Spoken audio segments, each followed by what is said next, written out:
Welcome back to the Mental Dietitian Podcast. I'm your host, Ahren Lynch-Potter, and I quit my $200,000 a year job this week. Crazy. So in the last episode, I talked about purpose, and I was really out of integrity for a long time. At the same time, to know when you're within integrity is knowing when you're out of it. It's like you only know when you're really happy because you were sad. You only appreciate the sunshine because it was raining or snowing. So how did I create this? How did this happen? This has been an ongoing journey for a long time. I first got into the coaching space about 2.5 years ago. But in reality, I was coaching people for the past 12 years in just different industries. There was the first time where I really was actual coaching people was when I was a personal trainer about 12 years ago, 10 years ago, should I say, 10, 11 years ago. And then I got into network marketing. I had a network marketing business for a while, and I was really involved in people's lives, helping them pay off debt, helping them do all kinds of different things. And I was coaching people there. Wasn't really certified at all. I had people talk to me about really deep things. I dealt with people going through domestic violences. It was crazy. And then I entered the psychedelic space about 4.5, 5 years ago. And that's really where a lot of this kind of stemmed from. All those years of working with people, all those years of coaching people when I wasn't really certified or qualified to do so, I actually did gain a lot of experience from that, a lot of experience, how to communicate with people, how to connect with people. Then I went to my first psychedelic men's retreat, and everything changed for me. I saw a level of healing that caused so much cognitive dissonance in me that I found it, I almost didn't believe what I saw with my own eyes because it was so outside of the box that I didn't really know how to comprehend it. One of the things I saw is I saw a man crying in gratitude for his childhood rapists. Crying, grateful for it, wouldn't change a thing. I realized that because of these events that happened in his life, he was the man he was today. Had a beautiful family, he's a wonderful man. And I saw that, and I couldn't, my mind could not it couldn't wrap itself around that. I didn't understand. I was like, I knew it wasn't fake. I knew it wasn't like some kind of play or some kind of performance, because that would be really messed up. I just didn't understand how somebody could get to that place. I do now. And I knew I wanted to be a part of it. I saw men that forgot what love was, forgot what that feeling was, and in one weekend completely go from being really uncomfortable with hugging another man to wanting to hug everybody. And I saw that, and I just knew I wanted to be a part of it, because I was always very sensitive, and there was parts of myself that I locked away and kind of threw away the key and thought that that part of you is not welcome here, or that you can't be sensitive. And now my goal is to be as sensitive as possible, because the more sensitive I am, the more I can feel. And the more I can feel, the more I can appreciate life.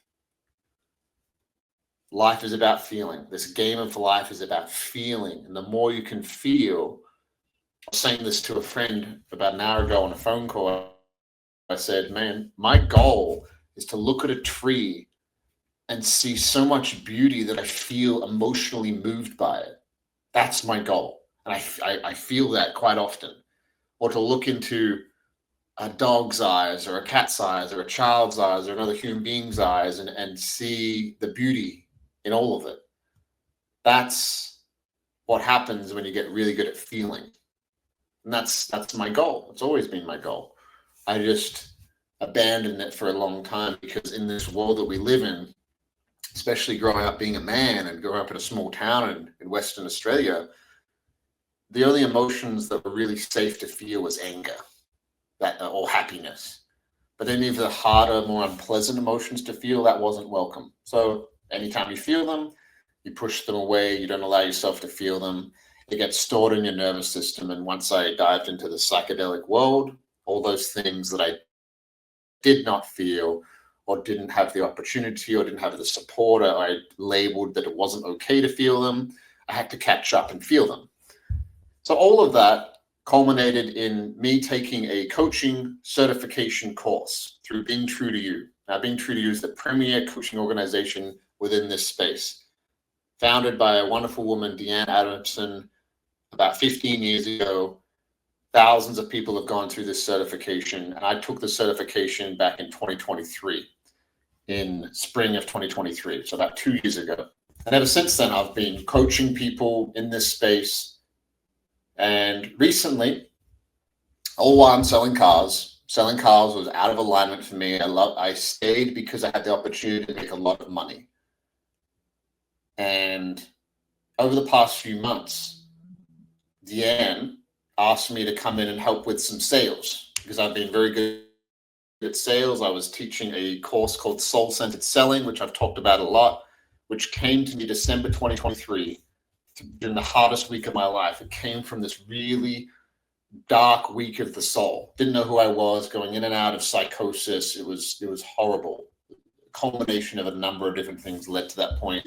A poorly integrated ayahuasca journey, smoking too much marijuana, being highly stressed financially, making poor decisions, led my psyche to almost crack and break, which it wasn't to break me, it broke me open to what I really needed to let go of. And soul-centered selling came to me during that time. I started teaching it in April last year to a group of alumni coaches within the Being True to You community. It was a hit. I have combined all my years of sales experience, selling out of alignment, selling in alignment, and really realizing that the reason why people are not good at sales or expansion or abundance, because that's what I really see sales as. It's a way for you to create financial abundance if you have this skill set. And if you can create financial abundance, you can live a life of, you can give money away. You can live wherever you want. You don't have to live in this scarcity state. And I've developed those skills over the past decade, and I combined it with deep inner work and all the stuff I learned about psychedelics and all the stuff and lessons I've been taught from my teachers and from these plant medicines about how your nervous system works and how your soul will communicate to you through your nervous system.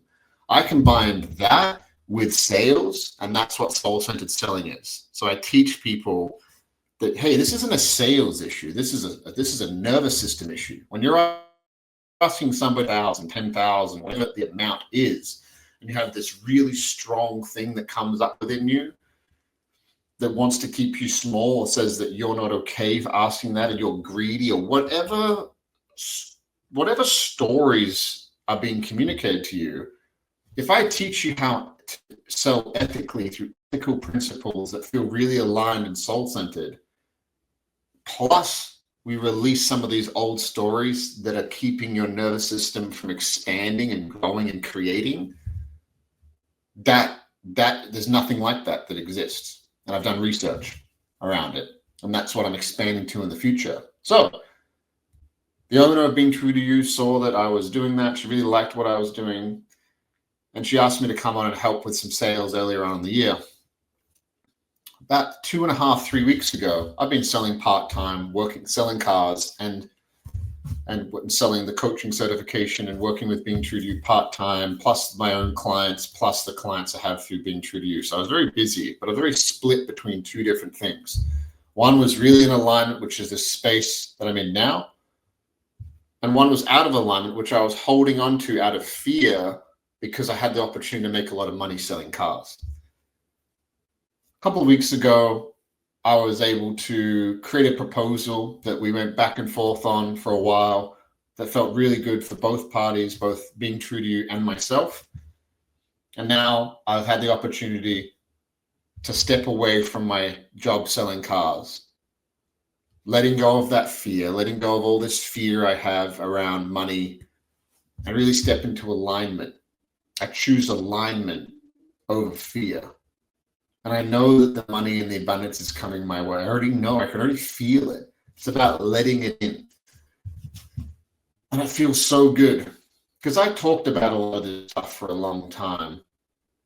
But if you're not embodying it, you're full of shit. I was full of shit.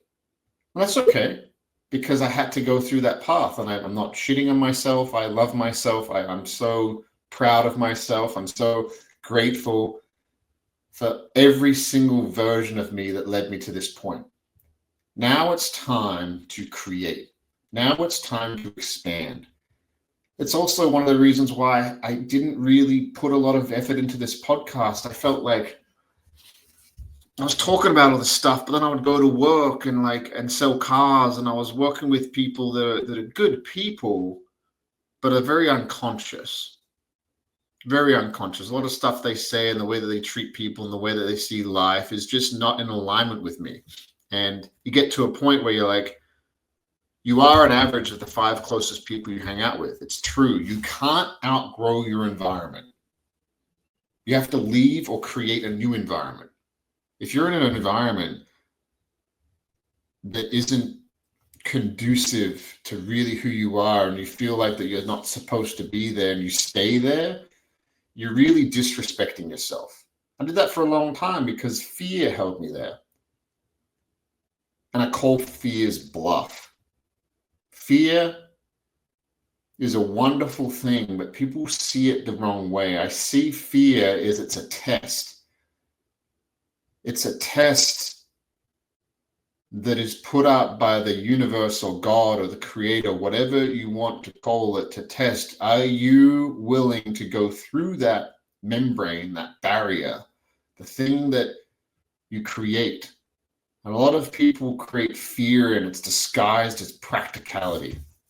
Jim Carrey said that line in a talk that I saw probably 10, 12 years ago. No, it would have been longer than that. It would have been 14, 15 years ago, where he talked about that a lot of people shrink themselves and don't go after their goals and dreams, and they disguise that as practicality. Oh, it's not the right time. I got my kids. I got my wife. I just got a good job. Why would I? And then you end up with that saying of that most men live a life of quiet desperation. And I'm not going to do that.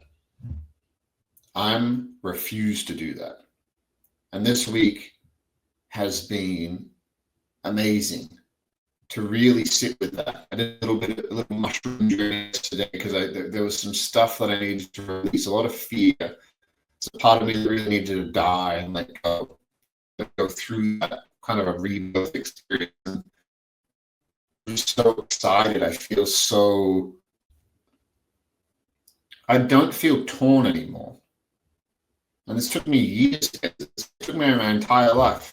Most of my life I've lived in fear. But it creates this nervous system block with me. It stops us from going after what we really want, because like Jim Carrey said, we disguise it as practicality. We're very good at creating these mental scaffolding, these mental constructs in our mind that keep us small, that keep us from expanding. But what if you are put here to create? In the Bible, it says you are created in God's image. Well, if we look at it through that lens, and by the way, when I talk about these things, I believe Islam, Buddhism, Christianity, they are all branches of the same tree. They're all looking at the same thing, quantum physics, whatever science, they're all looking at the same phenomenon through different lenses, based on geographical lenses, based on cultural lenses, based on language lenses, based on all these different constructs, but they're all looking at the same thing. And they're all branches of the same tree that lead to the same thing. That you are God, I am God, we are God, and it's all just love. And that you are made in that image, so therefore you are love. And anything that creates division in this world is not God. That's where a lot of religion, in my opinion, fail, because they create division. They say this is the only way for you to get to this place.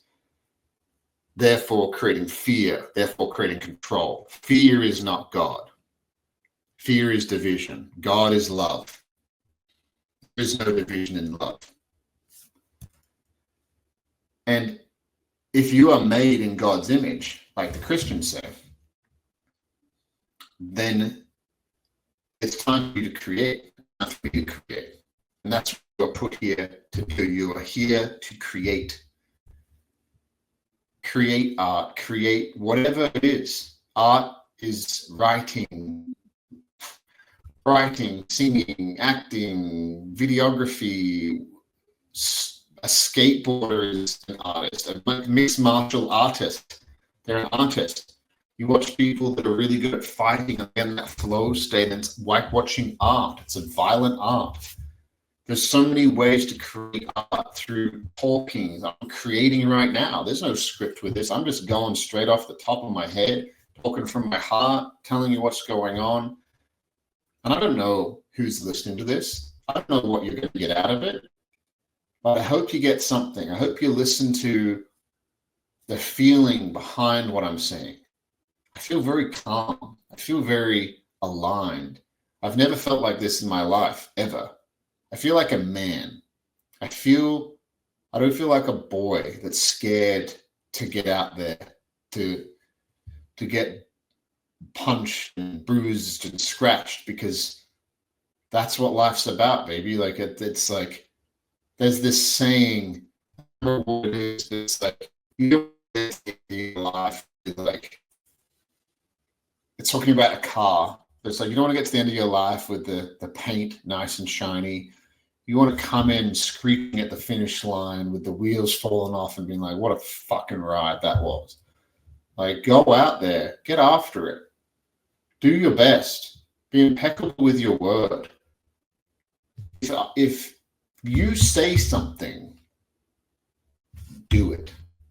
And I used to talk more than I would do. And as I've gotten older, it doesn't matter what anybody says. Everybody says all kinds of shit. What matters is what you do. And for so many years, I was out of alignment because I was saying lots of things. And people were like, oh, you're so smart. And I love how you communicate. And people don't understand that the reason why I'm such a good communicator and can I record these podcasts with no script is because for so many years, I was a people pleaser. I was so afraid. I was so scared.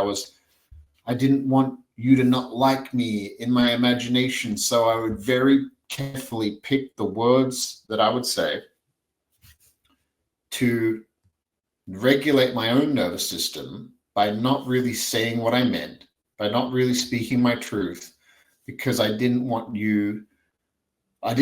imagination, I didn't want you to not like me, even though I never knew if you really did. And I was just creating this entire dynamic. And that's why I'm so good at communicating, because it comes from pain, it comes from wounding. And if you alchemize that and dive deep within to yourself, that's where the gold is. The cave you fear to enter holds the treasure you seek.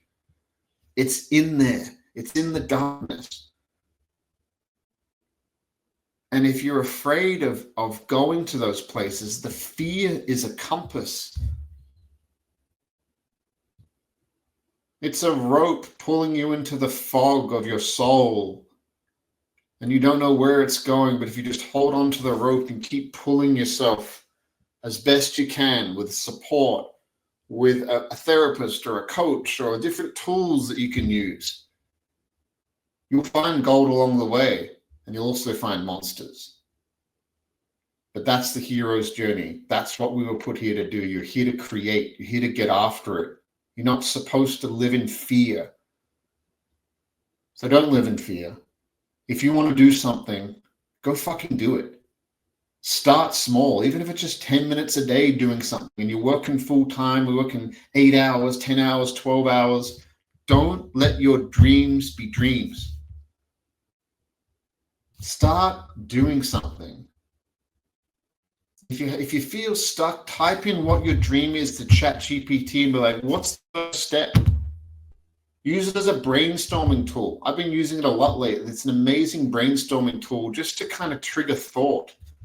But you have to have the courage to do it. Nobody can give that to you. I can't give that to you. You can listen to all the podcasts in the world, read all the books, go to all the seminars, but in the end, you have to choose to attack your dreams with action.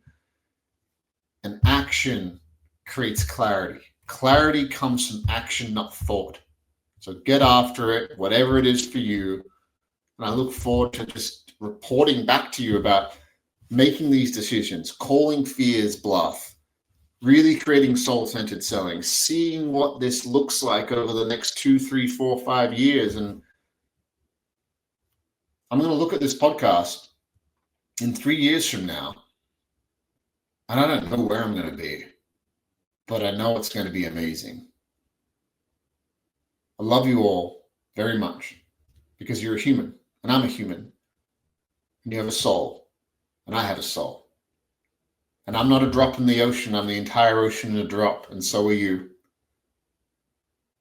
You're just me living a different life. That's why I know. That's why I know that you have a dream. You have something within you that you want to do. Go fucking do it. Don't get to the end of your life and look back on your life and be like, I fucking lived in fear all those years, and now I don't have an opportunity to do it over. This is not a dress rehearsal. This is not a fucking dress rehearsal. This is your life. Treat it with the reverence and respect that it deserves. Love you. We'll see you next week. I'm fucking back, baby. It's going to be more consistent. I was lost there for a little while, but it was just preparing me to be exactly where I am right now. We'll see you next week.